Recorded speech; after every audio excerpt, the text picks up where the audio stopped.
Can't hide on an island, Allison!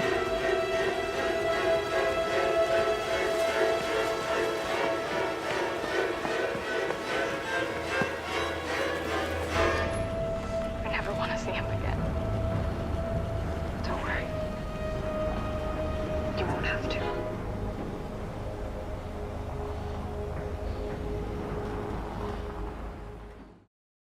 Babble Talk is not filmed in front of a live studio audience. So Houston Stevenson, welcome to Babble Talk. Hello, Babble Talk. Yeah. Thank you for having me. Yeah, it's an original name. I like it. We're here to talk about your upcoming movie, A Predator's Babble Obsession. Talk. All right. And, Predator's Obsession. Yeah.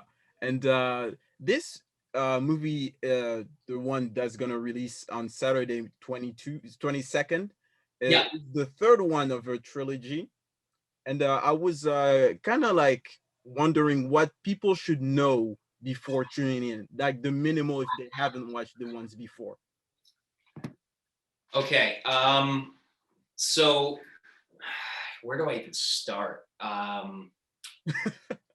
Yeah, it's okay. So basically the first one that came out did really well on Lifetime. It's a big network. It's got like 93.8 million households that subscribed. Big network.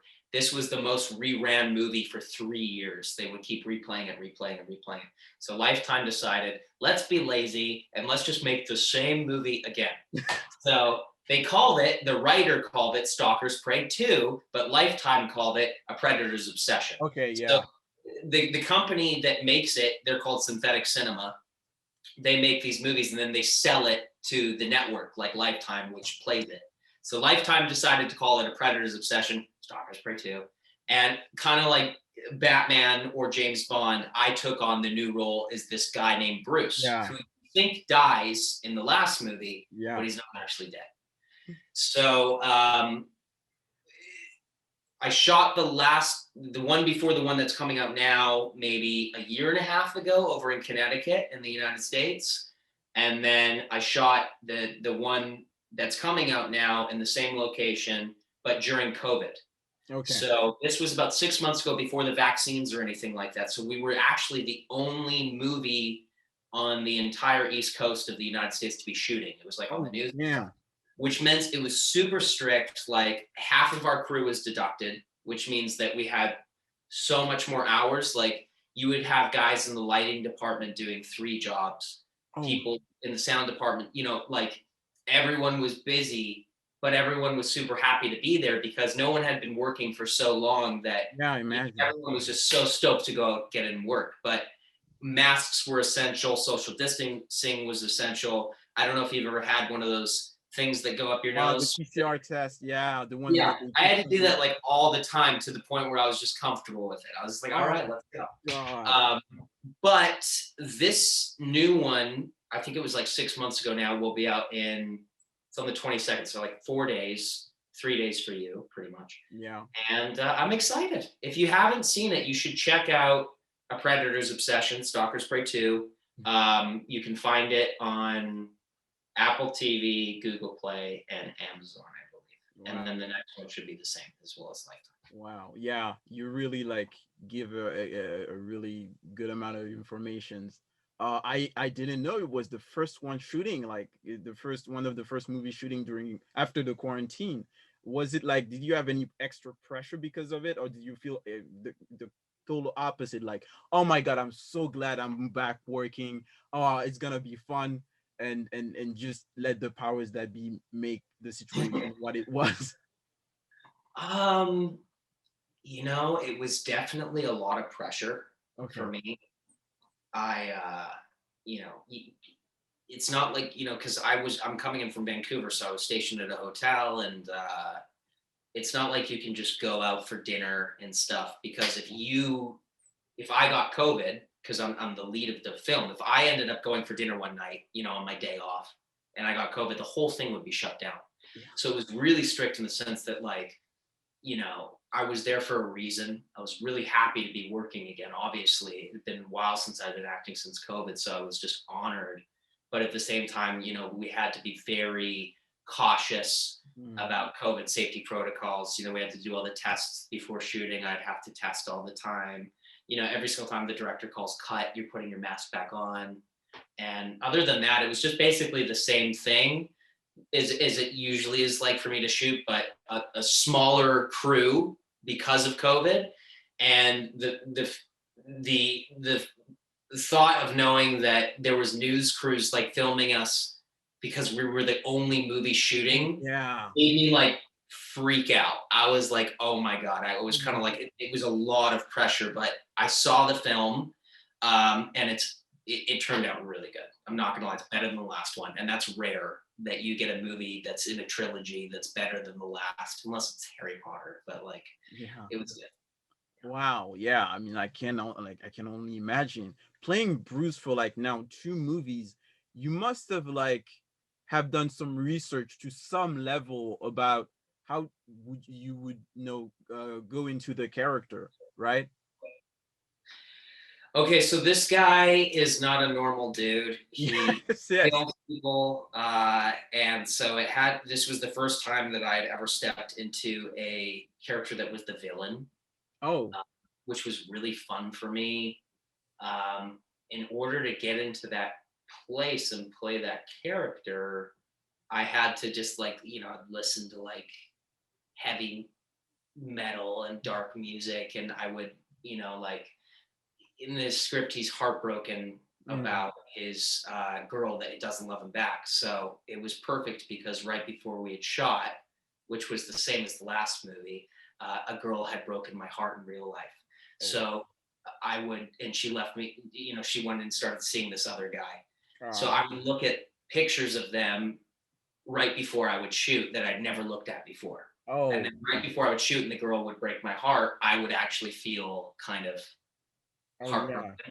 And so that kind of put me in a character. And then, obviously you have all the intensity of the Damn. murdering and the killing and whatnot. Wow, you are really committed. Like, no, I mean, I definitely understand the pain. I mean, my ex got married like 2 months ago, and I saw that. That was for you. How did you take that one in?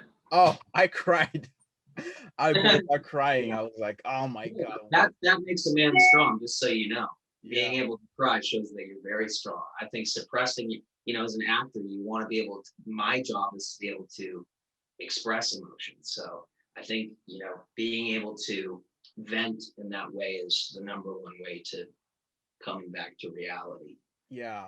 And also being vulnerable, I've learned that during 2020 and the whole isolation that I've been on, being vulnerable is essential because you just form deeper connections to everybody around you when you are being vulnerable to the people you love. And it's something that is simple, but it's one of these simple things in life you have to remind yourself so that you can maintain good relationships. And yeah, definitely. Wow, well put. Well Yeah. put. I 100% agree with you on that. Just Yeah. so Yeah, and definitely that whole thing made me realize, yeah, we are human. We those things happen. I mean, I don't blame her for leaving me or marrying that guy. It just, it happens. And going back into a predator's obsession, Bruce cannot let go of his girlfriends, Kenny. And uh, I was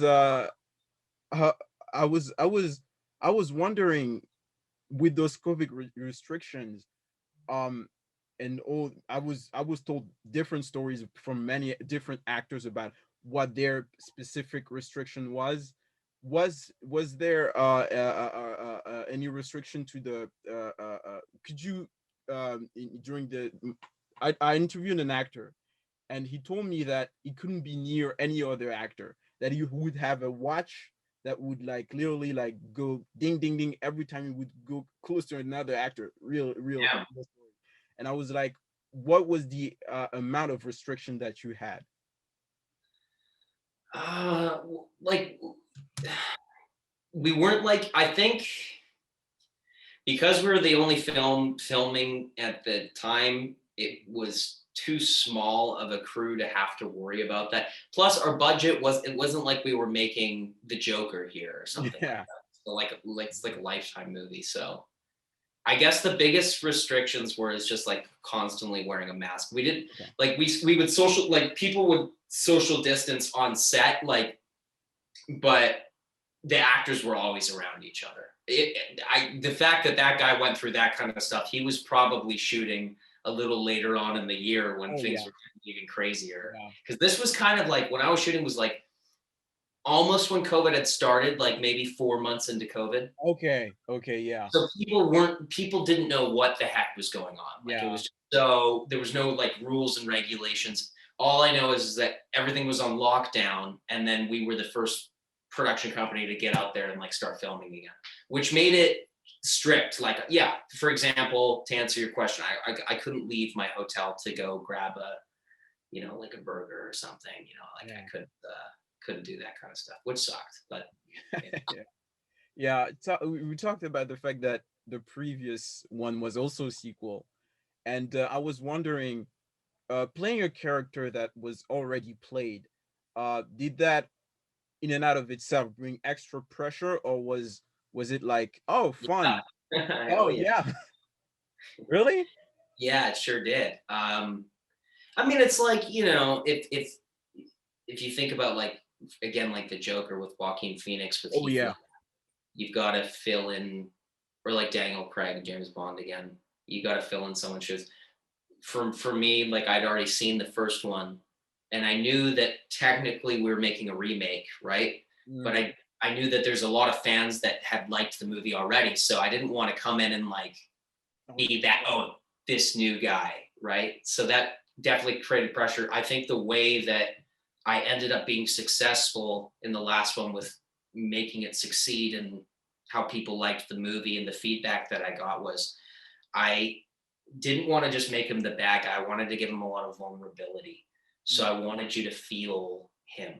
So instead of just being like, oh, ha, ha, ha, I'm the bad guy the whole time, I'm so scary, I wanted to have moments where the audience would kind of say, well, what made this guy who he is, and why is he who he is? And that, in that kind of fashion, it kind of makes you connect with the character more in a way where you're just kind of like, you think it's horrible about what he does, but you also feel bad for him. So I kind of feel that I grasped that a little bit. And then if you see the one coming out, it gets a lot heavier. It's a lot more fucked up.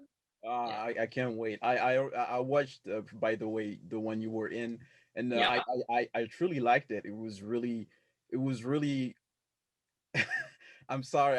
Maybe I shouldn't say that. I'm not gonna say it. It was you funny. Say whatever you want. Say whatever you want. It's your interpretation. I just paint the canvas. You know, whatever you think of the painting, you let me know. You know. It was just so amazingly fun to see you feed those sharks, people, those sharks, and then yeah, water. A lot more of that in the next one. And by the way, just so you know, those sharks in the last movie, I think that, you know, I'm like one of those people, I read all my reviews. I like to like read what people have to say. I love to see what people have to say. And a lot of people were like, I love the movie, but the sharks looked horrible. The sharks were horrible. The CGI was so bad. So in this new one, they put a big part of the budget into the sharks, and it looks like it's out of an Avengers film. Like that's how good the CGI is. So the sharks in this new one coming up, like it's big time. It looks amazing. Yeah. Oh my God. I mean, I had no problem with the sharks. I mean, they looked a little goofy. A little goofy, but to me, they really did do what they were supposed to do. And talking about scary creatures and scary things, another thing that I've seen you in is another movie I really liked. It's a horror film called oh shit, Fear Pharm. Oh yeah, Fear Pharm. I don't want to mispronounce this one. With the P and a PH, not farm. PH, yeah. And it was a very weird movie. Yeah, and I heard the shooting that movie was tough. I heard that the freezing temperatures, the giant maze, and you got lost a lot. I heard from another actress, Emily Sweet, that there was a joke. Did you interview Emily? Now, I didn't interview Emily, but I did read an article where she said that we had this actor because Houston Houston, sorry, Houston Stevenson, and he kept getting lost into the maze, and she said, It's true. Houston, and and and she said another thing that was very funny is she would find you doing videos for your social media and would be like, we're shooting, yeah, it was, I heard it was a difficult shoot. Well, to answer all of that in one go, it was in Sacramento, California, which you think would be a hot location, but it Yeah. was all in the fall. And Sacramento's inland, so it's kind of like a desert at night where it gets really cold. Now, I'm Canadian, okay? Yeah. When I say it's cold, it's cold, okay? This stuff was cold. Now, I'm kind of like one of those nerdy method actor guys. I want to know my environment. So I made the mistake of wanting to go know the set. Little did I know the set wasn't an actual set, it was an actual corn maze, and I got lost. Other than that, when I was on my social media the whole time, that's just to promote the film. So like I would film the behind the scenes so that I could, Okay. you Yeah. know, people to be hyped up and stuff. Yeah. Yeah. And you know, Yeah, I mean, that's honestly awesome. I mean, to be like on the set, like on the set like this, because I heard it was one of the biggest maze in the world, one of the biggest corn corn mazes mazes. in the world, and Yeah. it must have been like really impressive. It's And like I think it was like 40 acres of corn maze. So the wow. fact that they found me when I got lost was a blessing. And, I'll tell you a fun story quickly about it. Okay, there's a scene in the movie that had to be taken out because we had this machete, like a dulled machete. I don't know if you've seen the movie, but this girl Yeah. comes at me with this machete. She works in the corn maze, and she's swiping at me. And so when we practice the scene is I fall on my back and she's gonna throw it down and I roll over. So it goes in the ground and it doesn't hit me. But I rolled over the wrong direction. And so when we were rehearsing, this is a real machete, but it's just been dulled down. It went right in the middle of my forehead. So I blacked out, I opened my eyes, and all this blood, like real blood, just gushed down my face. Yeah. And this is like 30 minutes before shooting the movie. So basically for the rest of the movie, a little Easter egg, my hair was down for Okay. the rest of the movie because I have this massive cut on my forehead. Oh, And that's why they took that scene out, because they're like, yeah, we're just not going to trust Houston and machetes today. wow. So. Wow. Did it leave a scar or is it okay now? It's okay now, but it was definitely it wasn't a big cut, but it was like, they put spirit gum, which is like what they connect latex masks onto because they didn't have a medical kit at the time. I was like, just fill it with this glue, and the glue was like a stitch, so it like stuck it together, and then I had this massive bump on my forehead, but I just covered my hair down. Wow. So that's Fear Pharm. Yeah. Wow. I mean, Yeah. it was an awesome movie, and I heard they shot the sequel, by the way. You're not They in, did, yeah. yeah, Yeah, I haven't seen it, but I think it's coming out maybe in the summer or this summer or something like that. yeah. Honestly, it was really it was a great horror comedy, and it poked fun of the genre a little bit, but it was the humor didn't it flowed well with the story. That's what I'm gonna say. It flowed really well with the story, and you took it seriously enough that so that you could enjoy some of the characters. No, and noticeably the lead actress, who was amazing, by the way. This Oh, Tiana Tuttle? yeah. Yeah, she's awesome. She's badass. Yeah. She was amazing. Uh, at this point of your career, having done a thriller, having done a fantasy, because I saw that you were in the Descendants. By the way, you caught the eye of Kenny Ortega, who gave you a role. Is that true? This is true. Yeah. On The Descendants, I was just kind of getting into acting, but I also wanted to learn, because I write and produce, I wanted to learn what went on behind the scenes.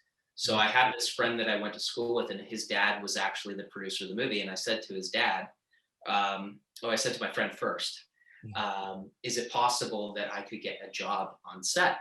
And he offered me a job in the office as a production assistant. So I had no idea who Kenny Ortega was at the time. I didn't know that he was the director of like the High School Musicals, It with Michael Jackson, Hocus Pocus, all this crazy stuff. And I ended up becoming like his driver. Like I would drive him places. Nice. And so he one day looked at me, he's like, "Do you want to be in the movie?" And then I was like, no. I'm just kidding. No, I said yeah. I was like, yeah, 100%. So I had a cameo in that, but and then in the second one, but the whole experience of meeting the cast, like Dove Cameron and Cameron Boyce, for example, who sadly passed away, was just a magical experience. They're all really kind, and it was just a great learning experience. Yeah, I imagine. And that opened a lot of doors for me. Like after I had done that, I got a series regular on a Netflix show called Project MC Squared, where I played on it like a kid show for like 3-4 seasons, and after that it went into the dark like Arrow. And that was my initial question. Sorry, I kind of went away from it, but at this point of your career, what genre do you feel like I need to tackle that I haven't? Oh yeah, well, I don't want to be doing any more of this horror stuff because I don't want to be typecast in that way. I guess I love movies like, I don't know if you've ever seen like Lost in Translation. Oh my God. I love that kind of stuff. Or like anything like Midnight in Paris. Oh yeah. Yeah. Have you seen that Midnight in Paris? Like, Yeah. I love those earthy films. I suppose if I'm going to save my career while I don't get typecast into Freddy Krueger for the next like 20 movies, I'd like to do something like The Notebook, where I could be romantic. Hopefully my co-star's single and I can fall in love, and maybe I'll find my next wife. Maybe we'll see. That's kind of where I want to go. Yeah, true Hollywood romance story right there. Honestly, you were absolutely amazing, man. An incredible interview. You're amazing. I really enjoy your company. You ask like the best questions. You're really awesome. Oh, thank you. You do your research. I can tell. Like you're asking, like you're getting into like some questions I didn't even know people knew. I was like, whoa. Yeah. So wow. No, I mean, you're an interesting person. You're really interesting, and even more now that I've interviewed you and talked to you, the same way I feel the same way. You really are somebody I feel like I could really talk to in real life and chill and drink a beer one day with. So let's do it. As soon as COVID's over, when I'm in Paris, let's go for a beer. I'd love it. Yeah. Oh, really? Red wine. Go for some red wine. Yeah. Yes, of course. Honestly, you are amazing. Thank you again for your time. And Houston Stevenson, your movie Predator's Obsession premieres Saturday, May 22nd on Lifetime. Guys, do not miss it. You are amazing in it. I'm sure I haven't seen it. I'm gonna watch it on Saturday like everybody. And you were amazing in the first one, and you were amazing in Fear Pharm. And thank you again. And wow, dude, like way to stroke my ego. If you want to make me feel like amazing for the rest of the day, you just did it. Thank you so much. You are correct. On Saturday, the 22nd, Predator Returns will be out. Just know, for anybody watching this, I am nothing like the character at all. And I hope you enjoy. Yeah, he's really dateable. You can see that. Thank you again, man. Thank you. Thank you. You have a good one. Take care, buddy. Yeah, you too.